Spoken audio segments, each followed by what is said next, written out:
Hello everyone, and welcome back to the channel. How are you today? Today I'm here with Michelle, and today we are going to talk about real-life English conversation practice. Hello, everyone. I am very happy to be here today. Let's start our conversation. This is a very important topic, Michelle. Many people learn English grammar, but they find it hard to speak in real life. Yes, Jack. Speaking in real life is very different from reading a book. Exactly. In books, sentences are perfect. In real life, sentences are short and simple. That is true. Today, we want to help our listeners practice real-life English. How do you practice your English every day, Michelle? I like to talk to myself when I am alone. For example, when I cook, I say what I am doing in English. Oh, really? That sounds interesting. What do you say? I say things like, "Now I am cutting the tomato," or "The water is hot." Wow, that is a great idea. It helps you think in English. Yes, it does. What about you, Jack? How do you practice? I like to listen to English podcasts, just like this one, and I repeat the words out loud. That is a wonderful method. Repeating helps with pronunciation.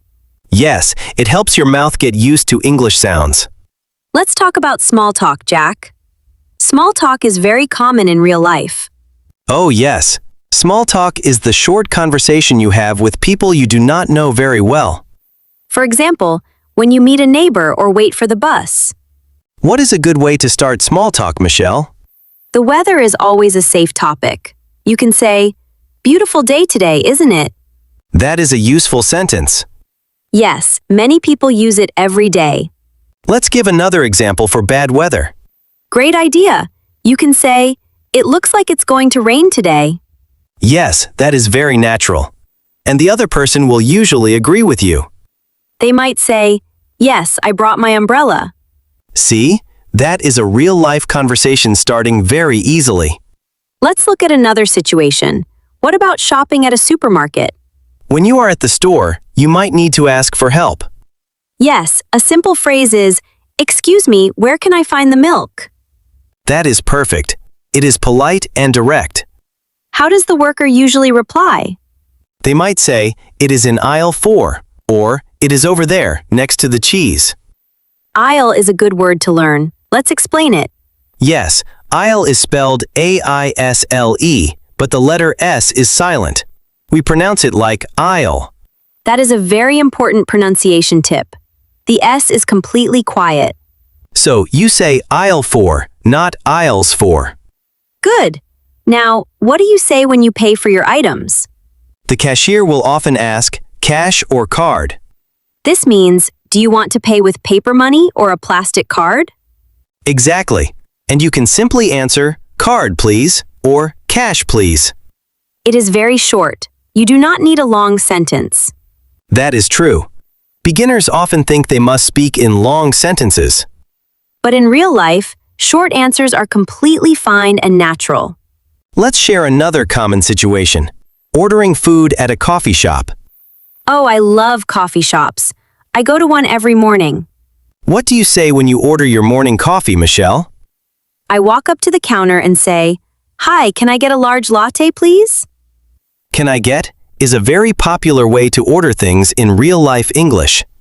Yes, it is very common in America and many other places. Can we use another phrase too?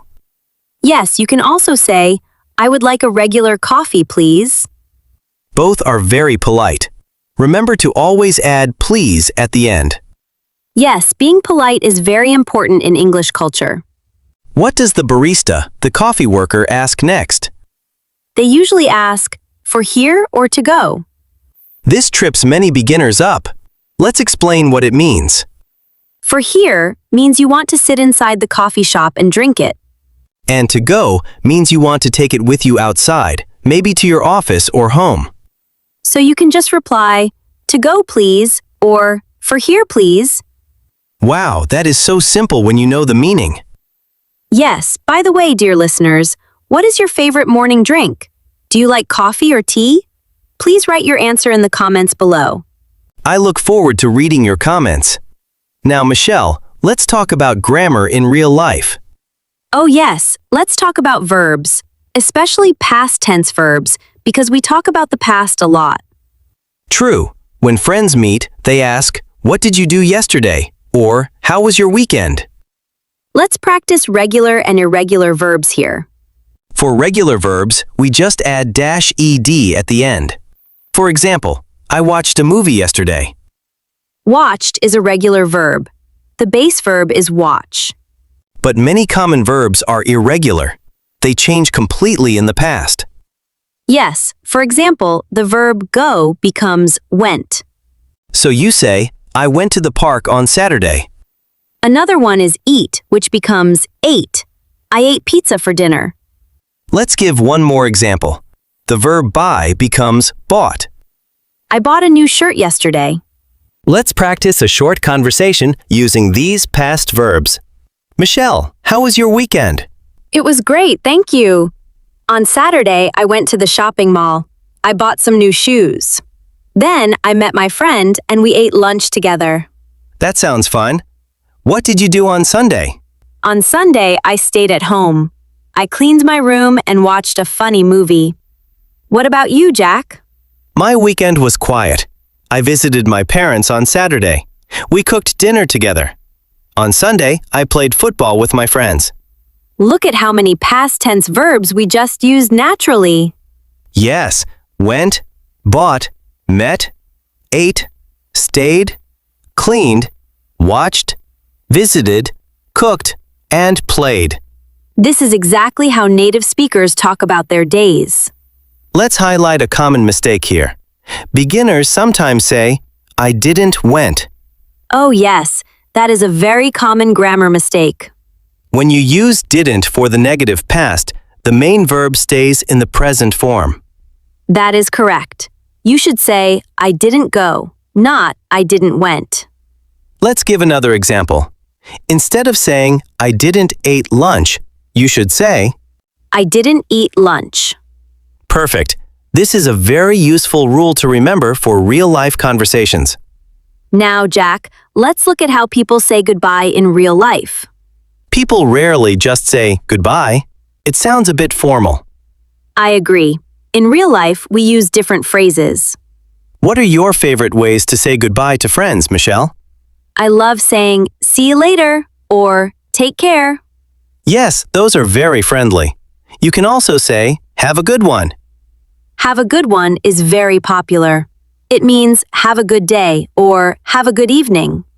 It is a very natural phrase. People use it at stores and restaurants too when you leave.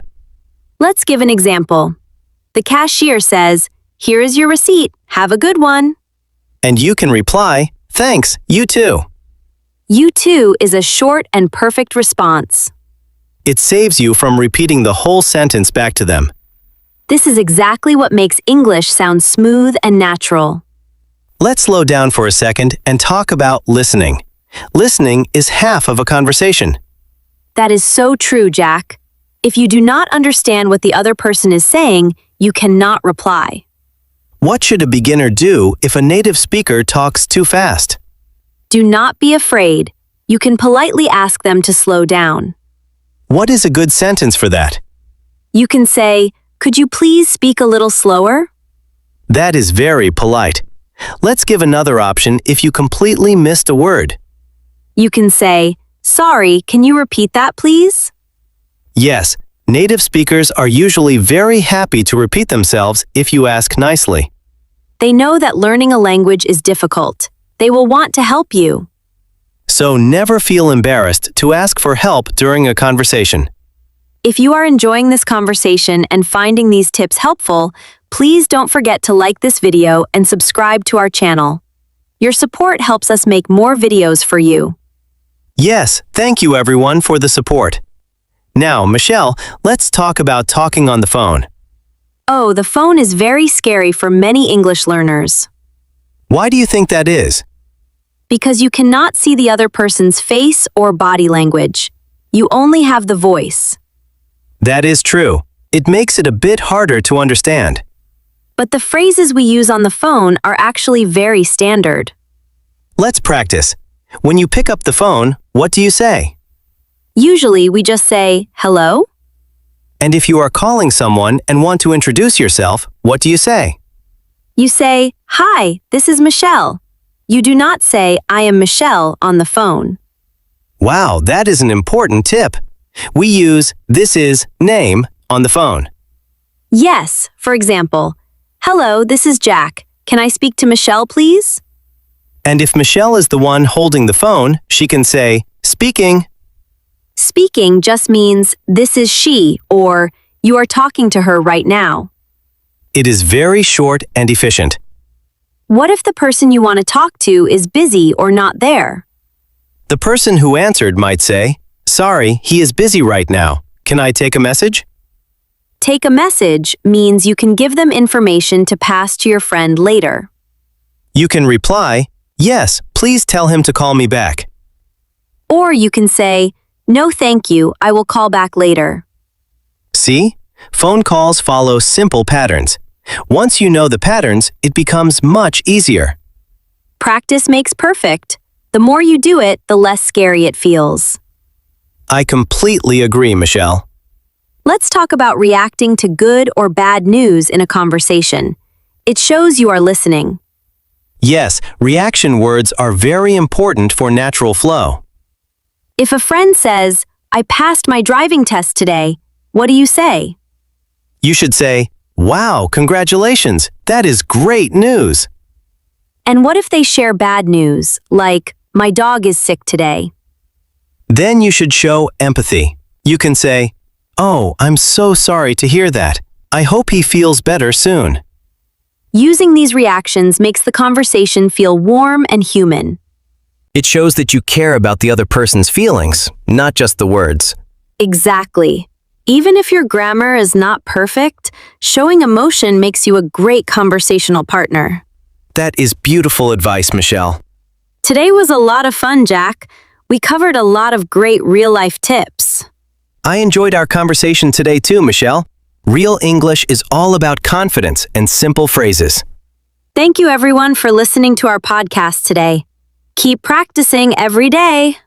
Yes, keep it up. See you in the next episode. Goodbye, everyone. Bye.